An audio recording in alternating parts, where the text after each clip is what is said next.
Support for closer Indo-US relations across the political spectrum in both countries. There are nuances, of course. The present government has been particularly active in reaching out to the diaspora through events which is really unprecedented before. Right. And this has really had an echo among the diaspora. And I think that was visible in Houston when President Trump saw the kind of crowd and the kind of response Prime Minister Modi got. And by now, most American politicians, even at lower levels, have realized that there are Indian voters and there are Indian contributors to campaigns who could be useful.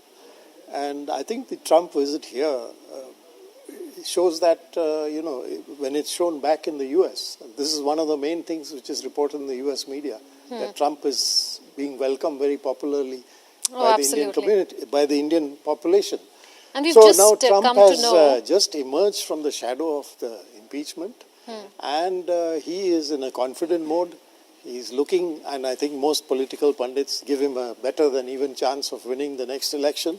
Yes. So if that happens, he will be around till 2024. Prime Minister Modi is equally, has a solid parliamentary majority till 2024. So both leaders meeting at this time, I think it's a great driver of the relationship. Oh, absolutely. And we've just come to know that US President Donald Trump's message in the visitor's book at the Taj Mahal was that Taj Mahal inspires awe, a timeless testament to the rich and diverse beauty of Indian culture. Thank you, India. These are words written by US President Donald Trump in the visitor's book at the Taj Mahal. Taj Mahal inspires awe, a timeless testament to the rich and diverse beauty of Indian culture. Thank you, India. Dr. Pant, we've heard in the past Donald Trump speaking about how Indian culture is something that is nearly unparalleled, and he's spoken about how he respects Indian culture. What is the kind of bond that Indian culture is forming between the two countries and in taking this relationship forward? In some ways, it has been, an extension of India's people-to-people ties. As they have grown, so has this appreciation of India's soft power in America, India's ability to shape, public opinion by other means. You have had Mr. Trump himself mentioned Bollywood. He mentioned Indian food, Indian students. The fact of India being a great civilizational state with its own history and culture. I think all those factors have increasingly become more prominent in the American political discourse because of the way in which the Indian American community has shaped the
So we see a diversification of support amongst various democratic contenders, whereas a consolidation of his vote base around Mr. Trump.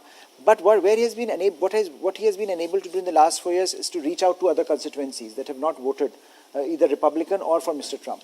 And there he sees an opportunity, perhaps in Indian American community, which has traditionally voted Democrats in the, for the Democratic Party in the last few elections, where he perhaps may give them a chance to rethink their assumptions about the role that Republicans and Mr. Trump can play in this relationship. So what has happened since Howdy Modi is a certain reorientation. That Houston, Mr. Modi could come there, project the sense of his power over the Indian diaspora, and also induce a sense of awe in Mr. Trump, perhaps, that look, he has this control, then perhaps if I go back to India and if I showcase my love for India, then perhaps I will also get some of that rubbed off on me. And maybe he's, that perhaps is one of the big reasons why he's traveling to India, because look, we all know he has a very transactionalist approach to politics. It is also very likely that we are not going to have a trade deal. So, in a sense, to show off or to showcase his visit, there are limits to what he can demonstrate. So clearly, in terms of the politics and in terms of the political nature of this visit, that it's an important consideration, and one should not fault him for that. And I think it's an important thing that Mr. Modi himself exemplified when he went to Houston, his hold over the Indian Americans, and perhaps that is something that brings him here at a very difficult time, because electorally this is a very tight calendar for him. Right. But he decided to come here during the thick of elections, and he's investing 2 days here, and he'll go back and perhaps show that he has been able to demonstrate American commitment to India's rise, in American commitment to a strong friendship, and that perhaps will endear him to a certain constituency that has not voted for Republicans. Absolutely. Ambassador, I might add that here, that I see that in the light of recent events, which I wouldn't like to comment too much on, I see the distinct possibility of a shift of the Indian American vote away from the Democratic Party to the Republicans, particularly in the lower income groups and the ones who are not in the more liberal states like New York or California, but elsewhere. And this is coming across even in conversations with Indian Americans. But on this point, on the point that Professor Pant was making, Ambassador, would you say that this 36-hour standalone visit to India by President Trump is an endorsement, a validation that India has actually come into its own on the world stage? India is a power of consequential power in the region and beyond, and therefore countries around the world must sit up and take notice of India's resurgence and India's growth and India's contribution to have a new world order, so to speak. Yeah, I think it is, and this has been acknowledged by many other countries, like the French, for example.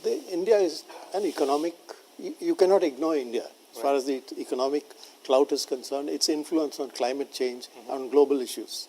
So all countries, including our neighbors, the Chinese, know that. And for Trump, this is a continuation of what the Americans have been seeking for quite a long time, a closer partnership for India for their own reasons, business, economic, strategic. But the remarkable feature of this visit is, I think this is seen by the Trump and his supporters as a way of delivering the Indian American vote. And let's see if the opinion polls bear that out. Yeah. Now, Dr. Harsh Pant, what we know for sure is that $3 billion worth of defense deals are going to be signed tomorrow, because that's the announcement that Donald Trump made from the Motera Stadium. What does growing defense relationship, if you see the graph right from Bill Clinton to, in fact, from George Bush to Barack Obama and now to Donald Trump, what does that indicate? Because we are seeing a lot happening on the defense front. I think defense is becoming now the driver of this relationship for various reasons, and I think it exemplifies that trust between the two countries is growing at an unprecedented rate. One of the problems we have had in the past, and it still continues to have to a certain extent, is that many in India question whether America can be trusted. This is a big question we always ask. How far can we trust America? If we ever fight with some of our adversaries in the neighborhood, would America come to our defense? And clearly, as we are moving forward, we are looking at that debate through a different lens. So why don't you answer the question? So why don't you ask a question? Why don't you answer that question yourself about America coming to a country's help or rescue. What's your reading? Well, my sense is that... Are you suggesting that there are limits to strategic congruence? Is that what you're aiming at? See, at the moment there are certain limits to that congruence. Okay. But what I'm trying to articulate is that we have moved from a position where this was a zero-sum competition to a point where convergence is increasing. So while we may not agree 100% with each other on every single strategic matter, especially when it pertains to countries like Pakistan and China, we are entering into a phase where Americans would sign a deal with the Taliban later this week, and we have divergences there. So, but the fact is that Trump administration, when it started off with an unprecedented scrutiny of Pakistani actions. So we have traversed a long distance where you needed to convince Americans, and every time an American president would visit, the big debate in Indian media would be whether he would go to Pakistan. Hyphenate. So hyphenation was the big thing. Americans should not go to Pakistan, and a lot of energy was expended on it. Today, I think that's out of the question. American presidents come to India on their own, standalone visits. They come to India and stray mention here and there of Pakistan, but Pakistan is a footnote in the relationship. So we have moved on from a period where Pakistan was the prism through which this relationship was being viewed to a situation where, again, defense deals are being signed with a larger Indo-Pacific in mind, where you have a broader strategic congruence. There are problems there also, but I think the larger strategic vision is very similar. And we both want stability in the Indo-Pacific. We both want a certain, that one single hegemonistic power should not control the region. And therefore, our defense engagement is growing. Therefore, our questions on that we took a decade to assess foundational agreements, two of them we have signed in the last 3 years. So clearly there is a push and momentum to that relationship, which is quite unprecedented. And talking about the Indo-Pacific, Ambassador, Foreign Minister Jaishankar has said in the past that the Indo-Pacific strategy is not against someone, but it's for something. Now, India and the US agree that they are for free and open Indo-Pacific region, freedom of